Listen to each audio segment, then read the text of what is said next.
Ranging through the sky's moderation and extreme, sometimes allied to the sun, to black ethelond clouds, escorted by the moon, or by morning's strongest causative star, scintillating by evenings. I red-lined abstract ordinances across broad folded paper, yet no map was detailed enough across landscape never stepped on before. At a wild day's gold close, windless, wet leaves dripping, I camped on a knoll, almost wept to feel how the calm green earth inclined towards soaked grey houses ground against green. I entered natal towns, natal towns with moss-traced stonework, each entrance historiated, ancient encampments where a stranger might become a spontaneous friend, as a youngster at twilight straddling his bicycle, who guided me to his favorite haunt, and left me alone underneath a triangle of firs, his kingdom, to enjoy the safest night shelter. Or a pensioner whose grey meal of mince and potatoes nurtured, whose God bless you farewell from his urban threshold, comforted at the midpoint of an overcast day, to become as if a statement of love to the unknown wanderer, myself. I walked into unprepared encounters, as if never needing to halt and gather memories or ponder. The assistance of others vital. Late on some afternoons I considered only warmth, cover, and food mere cravings, but these things were overwhelmed by a sense of future.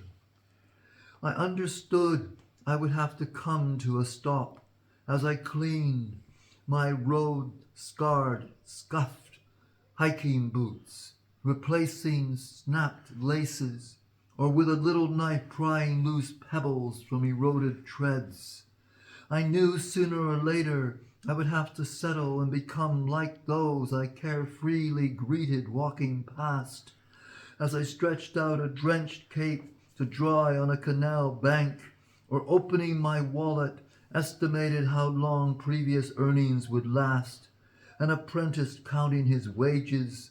I realized I would have to learn to inhabit a place, procure employment, permitting neighbors and colleagues their mixed demands, inheriting embroilments, grounded by routine and habits. I would observe years disappear behind the disguise of maturity, watch my vision's glowingness turn dense, darkened by overwilled desires or ambitions, distorted perhaps by mischance, until almost by rote I was enrolled in the small cruelties an everyday home endures. I suspected my listening to must fade, no longer able to reach the intensity, to hear those subtlest tremors, their friction unbearable, my ears deaf to their faint pulsations, the naked perfect entropy that the distracted ear shuns, like listening to one's own body's shivering metabolism, pure, erosive, calm, in twisted ether and earth. First I strolled in the disinterestedness of my trek, felt the rhythm of my eager stride, heard the thud and press of boots on hard or soft ground, smelt the fresh greenness of a new world in measured step, one foot pushed out in front of the other. I walked as if a marked itinerant or pilgrim across a frontier toward verging adult power. My will cautioned by the frequent need to adjust to alien customs, by the discipline required to reach the unanticipated distances if they were to be reached, by the restraints of one ascetic, rebellious mile followed hard on another, as if by an enhanced conscience, traversing, subsisting, I anticipated each sleep as abundant death. Ahead, the next day, the next, each stretched towards its expanse and longevity.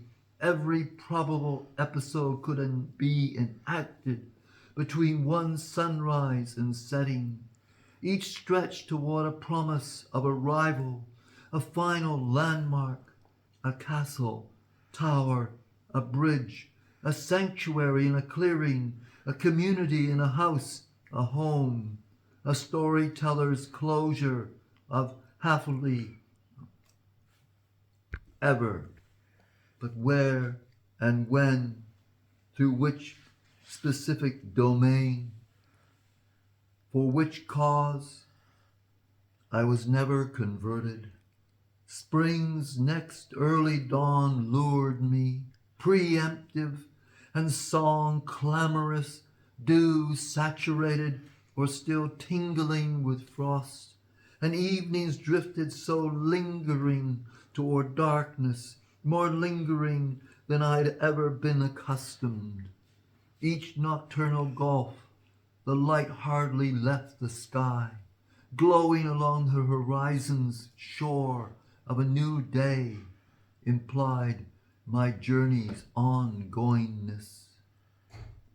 I could follow at a crossroad anyone's lead, and if misinformed, did not assume it an obstacle. Another path was unwinding that would dovetail to become part of my open-ended pilgrimage through the next isolated city whose cross-peaked spires and pinnacles rose above a broad dike-patterned plain, past a bold walled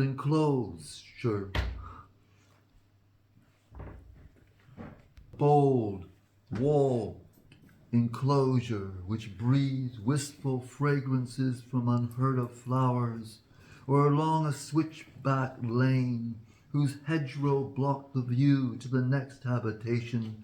Nothing confronted me but the singular dream reality of advancing further, alone, into an unrecognized geography, across a granite bridge, over a rickety still, at the end of a guinnel, opening into an immediate providence, choosing my aching footfalls around debris in a boulder decorated ravine, or striding out tight by a loud traffic labored thoroughfare, with car lamps pointing up an anonymous town ahead at evening. To be known or not known hardly deserved my notice.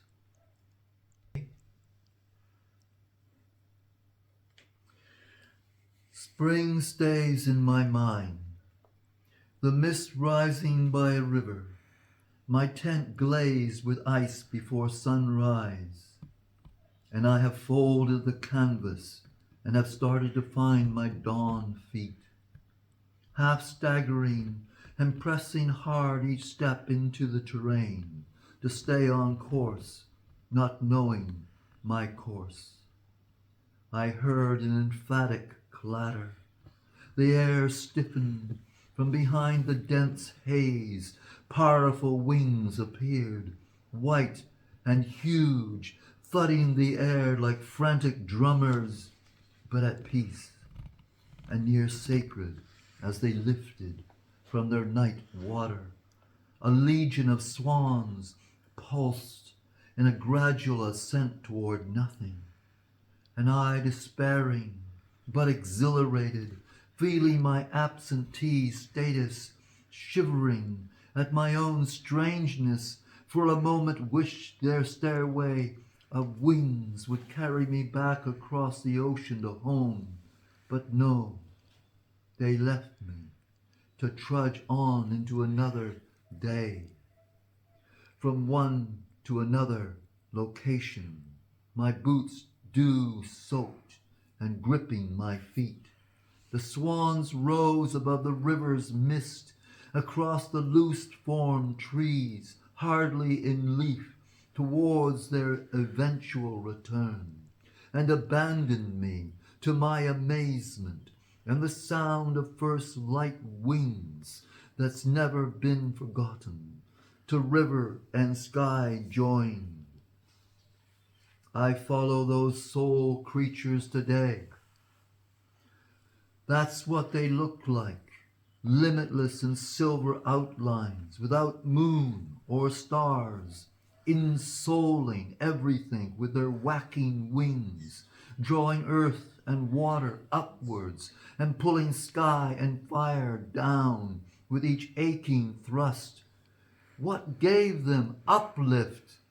When did the momentum of their racing webbed feet change into pressured white wings belling through the still, heavy, mostly night air, away from their settled water? They climbed in unity as if a flight of steps, disturbed by my faint rustle. I feel privileged to follow them as I write these indirections down.